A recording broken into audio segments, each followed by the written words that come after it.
नमस्कार दोस्तों, मैं अंकुर उपाध्याय स्वागत करता हूं आप सभी का आपके अपने YouTube channel share market analysis में। भारत के दो सबसे बड़े group Adani group and Reliance group, यहाँ पे दोनों ही ग्रुप में एक बड़ा एक्शन है। हालांकि कुछ लोग इस पे टिप्पणी कर सकते हैं कि भाई भारत का सबसे बड़ा ग्रुप टाटा ग्रुप है, तो मैं मानता हूं इस बात को कि भारत का सबसे बड़ा ग्रुप टाटा ग्रुप है, बट यहाँ ये दो भी नंबर 2 और नंबर 3 की कैंडिडेट ही है। अब यहाँ पे इन दोनों ही ग्रुप में एक एक बड़ा एक्शन चल रहा है। अदानी ग्रुप में सेबी का सुप्रीम कोर्ट के फैसले का और उससे रिलेटेड एक्शन चल रहा है। और रिलायंस की बात की जाए तो यहाँ आज 46 एजीएम है, यानी एनुअल जर्नल मीटिंग है 46। और उससे पहले जो जियो फाइनेंशियल का शेयर है ये अपने आप में फोकस में आता हुआ दिख रहा है निवेशकों में। इनफैक्ट ये शेयर तब से ही लोगों के फोकस में जब से लिस्ट हुआ है। लास्ट वीक मंडे को स्टॉक की लिस्टिंग की थी और वहां से अभी तक ये स्टॉक काफी चर्चाओं में रहा है। कंटिन्यू 4 दिन लोअर सर्किट लगाने के बाद 5वें दिन भी लोअर सर्किट लगाता है, लेकिन वहां बड़ी खरीदारी होती है मोतीलाल ओसवाल की तरफ से फ्राइडे के सेशन में, and stock upper circuit hit कर देता है लोअर से बढ़कर।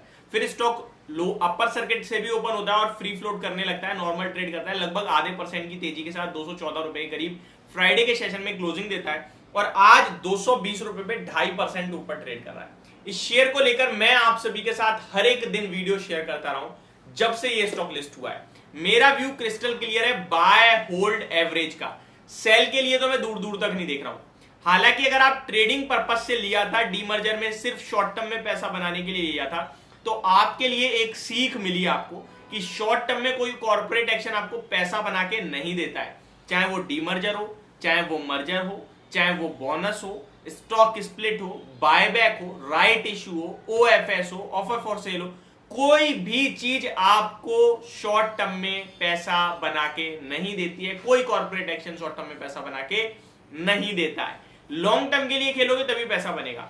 उसके बाद जब बाजार में ये स्टॉक लिस्ट हुआ, उसके बाद किसी ने खरीदा है, इन्वेस्ट किया है कि भैया मैं लॉन्ग टर्म के लिए लेना चाहता हूं और अभी मैं लॉस में हूं, अब मैं क्या करूं, तो आप एवरेज करो, यहां खरीदो। मैं आपके साथ चिल्ला चिल्ला के कह रहा हूं कि कंपनी में कुछ खराबी है ही नहीं।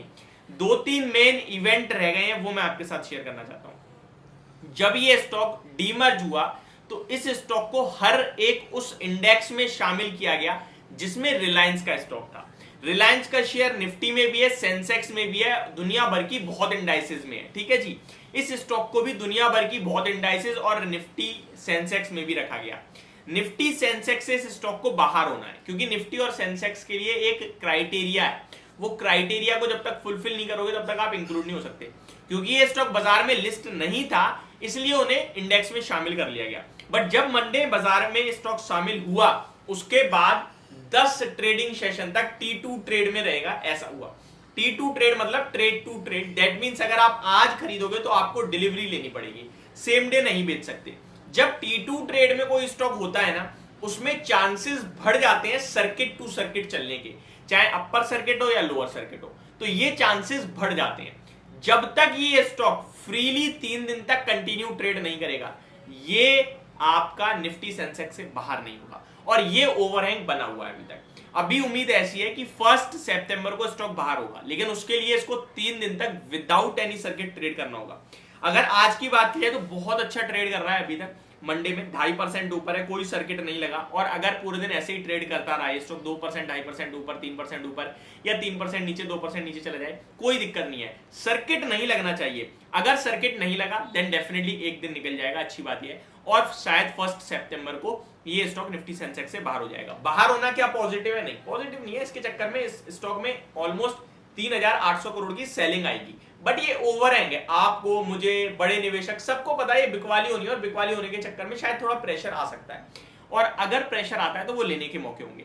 ये एक कॉर्पोरेट एक्शन है। एजीएम है पोस्ट डीमर्जर, पहला एजीएम है रिलायंस का। लेट्स सी क्या फ्रेश डेवलपमेंट आते हैं। रात तक आपके लिए अपडेट आएंगी, जो भी आएगी मैं आपके साथ डेफिनेटली शेयर करूंगा।